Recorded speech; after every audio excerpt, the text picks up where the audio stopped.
अरविंद केजरीवाल की अंतरिम जमानत पर सुप्रीम कोर्ट शुक्रवार को आदेश सुना सकता है। एक अन्य केस की सुनवाई करते हुए बेंच ने एएसडी एसवी राजू से कहा कि हम शुक्रवार को केजरीवाल की अंतरिम जमानत पर आदेश सुना सकते हैं।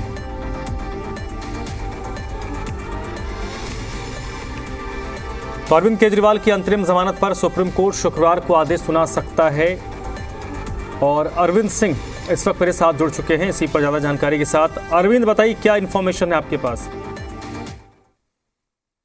ने इस बात के संकेत दिए हैं कि शुक्रवार को अरविंद केजरीवाल की अंतरिम जमानत के पहलू पर वो आदेश सुना सकता है। दरअसल एक दूसरे मामले में जब सुनवाई करने के लिए बेंच उठने वाली थी तो बेंच ने जो एएसडी हैं एसवी राजू, उनसे ये कहा कि शुक्रवार को ही आप अरविंद केजरीवाल की जो मूल याचिका है जिसमें उन्होंने गिरफ्तारी को चुनौती दी है उस पर अपनी दलीलें रखिएगा। और साथ में कोर्ट ने यह भी कहा कि हम जहां तक अंतरिम जमानत का सवाल है उस दिन हम आदेश पास कर सकते हैं। तो सुप्रीम कोर्ट ने जो कहा है उससे संकेत मिल रहे हैं कि शुक्रवार को अरविंद केजरीवाल के लिए कोर्ट का दिन बहुत अहम रहने वाला है और कोर्ट ये तय कर सकता है कि क्या चुनाव प्रचार के लिए उन्हें अंतरिम जमानत दी जा सकती है या नहीं।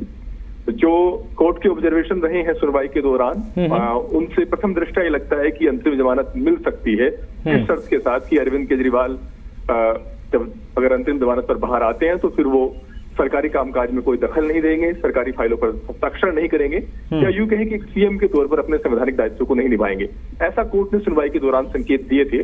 लेकिन अगर कोर्ट अंतरिम जमानत देता है तो उसमें साफ साफ इस बात का उल्लेख होगा कि आखिर किन शर्तों का पालन उनको करना होगा। और कोर्ट ये भी साफ कर चुका है कि अगर वो अंतरिम जमानत के पहलू पर विचार कर रहा है तो सिर्फ इसलिए क्योंकि चुनाव नजदीक है और चुनाव प्रचार के मकसद से ही अंतरिम जमानत देने पर विचार हो रहा है। हालांकि एसपी तुषार मेहता जो ईडी की तरफ से पेश हुए थे उन्होंने इस राहत का पुरजोर विरोध किया था और उनका ये कहना था कि इससे एक गलत मैसेज जाएगा और कोर्ट अपने आप में किसी आम आदमी के अधिकार या किसी राजनेता के अधिकार को डिफरेंशिएट नहीं कर सकता, दोनों में कोई अंतर नहीं कर सकता। और अगर इस आधार पर अरविंद केजरीवाल को जमानत मिलती है तो फिर जो बाकी आरोपी हैं, बहुत सारे राजनेता जो जेल के अंदर बंद है, वो भी इसी आधार पर फिर चुनाव प्रचार के लिए जमानत की मांग कर सकते हैं।